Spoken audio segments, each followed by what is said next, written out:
Hello. Well, it appears that the strong-arm branch of the Home Office, otherwise known as Prevent, their anti-terrorist department, has a new raison d'etre, which is to clamp down even more on free speech. And by staying true to Prevent's new briefing, Starmer, Farage, Lowe, Habib and many backbenchers from across all parties could find themselves being arrested.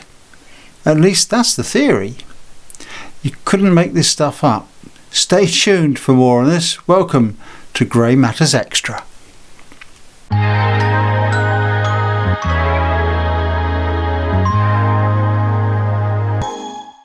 Hello, and welcome to Grey Matters Extra, where we look at some of the wider social and political issues of the day. Right, what's all this about? Well, the Prevent bully boys of the Home Office have come in for some bad press in recent times, getting ordinary people arrested for supposed radicalisation, terrorist activities, sympathies or socially misconstrued tweets. Totally misconstrued tweets as well. Their job, which they quite rightly take very seriously, is to counter domestic extremism. And I've no doubt that they've helped to identify people and groups that we do need to monitor actively. But now I think we can all agree they've gone too far. Because according to Prevent, a new part of the identification of terrorist thinking is a conviction that Western culture is under threat from mass, uncontrolled, illegal migration and a lack of integration by certain ethnic and cultural groups who are here quite legally. Now, I wonder if they'll bring their boss in for questioning about this thinking. Now, in a diverse nation like ours, and I celebrate that, these rules become even more important. Without them, we risk becoming an island of strangers, not a nation that walks forward together. So when you have an immigration system that seems almost designed to permit abuse, that encourages some businesses to bring in lower paid workers, you're actually contributing to the forces that are slowly pulling our country apart. Well, you heard it from the PM's own mouth. Without strong migration rules, we risk becoming an island of strangers. What do you mean, a lack of integration by certain ethnic and cultural groups? Yeah. And then in another speech, he said this. Illegal migration is a massive driver of global insecurity. It undermines our ability to control who comes here. And that makes people angry. It makes me angry, frankly.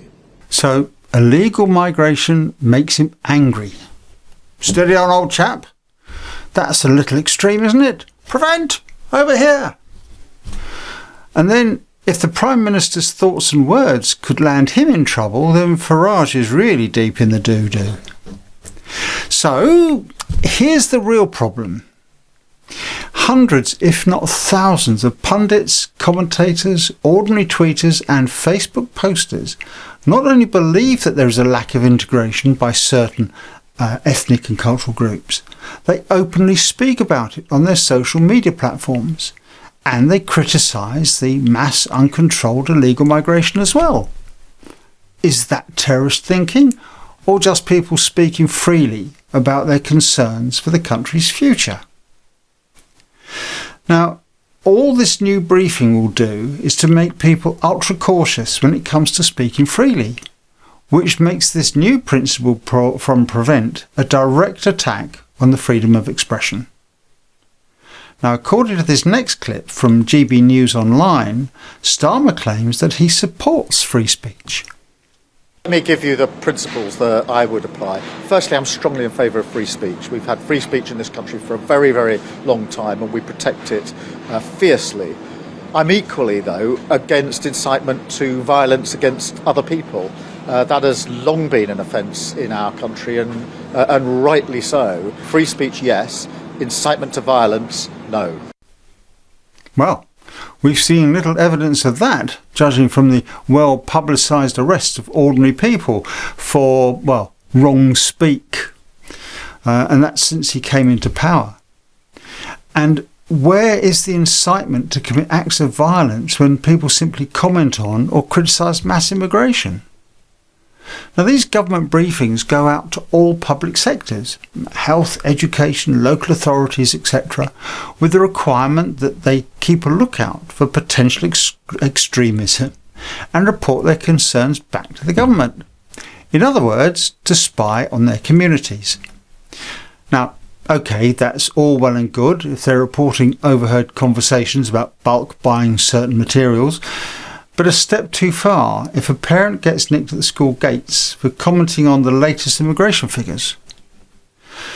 When I was covering the anti-austerity demo for the channel last Saturday, the Workers' Revolutionary Party was constantly charging and calling for revolution.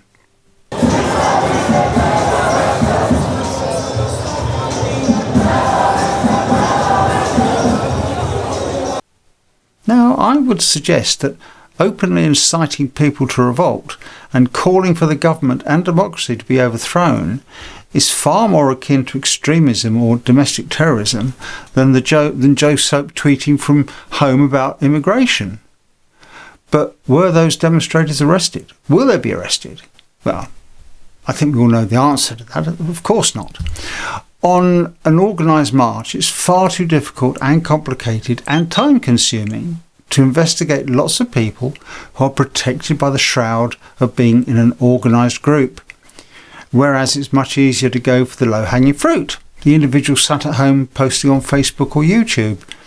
And of course, while I'm sitting here commenting on the erosion of free speech in the UK, if it wasn't for the freedoms we enjoy, they wouldn't have been able to demonstrate at all. Yeah, it's an anathema for sure. Double-edged sword, isn't it? I'm sure that somewhere in the background, in a shadowy basement of somewhere like MI5 or the Met Police's counter-terrorism branch, the Workers' Revolutionary Party is being well monitored. Now, please don't get me wrong, I fully support anti-terrorism measures where they are logical and reasonable. But this, I think, is a stretch too far. And it feels like another step towards having our right to freedom of expression removed, and a step closer to totalitarianism. Goodness knows how far this will go over the next 4 years. And on that happy note, thanks for joining us here on Grey Matters Extra. Do let me know what you think of all this in the comments. You're always very vocal, and we do appreciate it, and we do try and read all the comments. But I do need to give a big shout out to Keith Brown for his super thanks, and his subscribers Sue Bradford and Diane Holford for being two of the channel's most prolific commenters. And indeed a big thanks to all our subscribers for your continued support. If you've not yet subscribed, then if you do and hit that bell, you'll be alerted each time we drop a new edition. But I'm sure you knew that anyway. If you enjoyed this edition, please give it a big thumbs up and share it with your friends. And in the meantime, thanks again for joining us. And until the next time on Grey Matters, it's bye for now.